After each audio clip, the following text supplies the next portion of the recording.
और अब यहाँ आपसे अहम खबर शेयर करेंगे। चेयरमैन पीटीआई की तोशाखाना केस में सजा मुअत्तली का तहरीरी फैसला जारी कर दिया गया। इस्लामाबाद हाई कोर्ट ने 8 सफ़हात पर मुश्तमिल तहरीरी फैसला जारी किया। मजीद जानते हैं इस्लामाबाद से आज न्यूज़ के नुमाइंदे आसिफ नवीद से। आसिफ नवीद, तहरीरी फैसला जारी कर दिया गया है, क्या लिखा गया है तहरीरी फैसले में? देखिए, चेयरमैन पर तहरीक इंसाफ की तोशाखाना केस में सजा मुअत्तली का तहरीरी फैसला जारी कर दिया गया है। इस्लामाबाद हाई कोर्ट ने 8 सफ़हात पर मुश्तमिल तहरीरी फैसला जारी किया। चीफ जस्टिस आमिर फारूक और जस्टिस तारिक महमूद जहांगीरी पर मुश्तमिल डिवीजनल बेंच ने फैसला जारी किया और फैसले में कहा गया कि ट्रायल कोर्ट की जानिब से 3 साल कैद और 1 लाख जुर्माने की सजा मुअत्तल की जाती है। ट्रायल कोर्ट के ने इलेक्शन एक्ट के तहत इलेक्शन कमीशन की कंप्लेंट पर सजा का फैसला सुनाया। फैसले में कहा गया है कि सजा मुअत्तली के फैसले में सुप्रीम कोर्ट के कायम अली शाह केस का हवाला भी शामिल है और सुप्रीम कोर्ट का फैसला है कि जरूरी नहीं कि हर केस में सजा मुअत्तल हो। सुप्रीम कोर्ट ने फैसले में कहा है कि जमानत देना या इनकार करना हाई कोर्ट की सवाबदीद है और इस केस में दी गई सजा कम दुरानिए की है। अदालत ने फैसले में लिखा है कि अदालत समझती है कि दरख्वास्त गुजार सजा मुअत्तली और जमानत पर रिहाई का हकदार है और सजा मुअत्तली की दरख्वास्त मंजूर करके 5 अगस्त को ट्रायल कोर्ट का जो फैसला था उसे मुअत्तल किया जाता है। फैसले में दरख्वास्त गुजार को 1 लाख रुपए के मचलके दाखिल कराने पर जमानत पर रिहाई किए जाने के अहकाम जारी किए गए हैं। ठीक है आसिफ, साथ ही साथ ये बताइएगा कि ट्रायल कोर्ट ने इलेक्शन एक्ट के तहत सजा का फैसला जो सुनाया था उसे मुअत्तल तो कर दिया गया, लेकिन तहरीरी फैसले में यह है कि इस केस को आगे किस तरह से प्रोसीड किया जाएगा?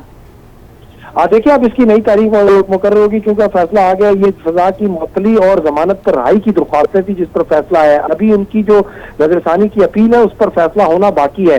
अभी अदालत देखेगी और दोबारा इस सिलसिले में तमाम जो इलेक्शन कमीशन के वकील और जो चेयरमैन तहरीक इंसाफ के वकला हैं वो अपने अपने दलाइल देंगे। दलाइल सुनने के बाद अदालत किसी हतमे नतीजे पे पहुंचेगी कि फैसला कालअदम करार दिया जाना चाहिए, फैसले को बहाल रखना चाहिए। अभी इसमें पूरी प्रोसीडिंग शामिल होगी, पूरी बाकायदा इसकी समाअत होगी, इसमें यकीनन दलाइल होंगे, शहादतें होंगी, एविडेंस पेश किए जाएंगे। उसकी बुनियाद पर ही दोबारा इस्लामाबाद हाई कोर्ट इसको फैसला कर पाएगी। अभी वक्ती रिलीफ दे दिया गया है कि जो फौरी रिलीफ मांगा गया था कि सजा मुअत्तल करके जमानत पर रिहाई दी जाए, वो उसको और उनका मौक़िफ़ इस हद तक उन दरखास्तों को तस्लीम करते हुए अदालत में फौरी तौर पर मुमकिन है चेयरमैन पीटीआई की केस में इस फैसले की रोशनी में उनकी रिहाई मुमकिन है।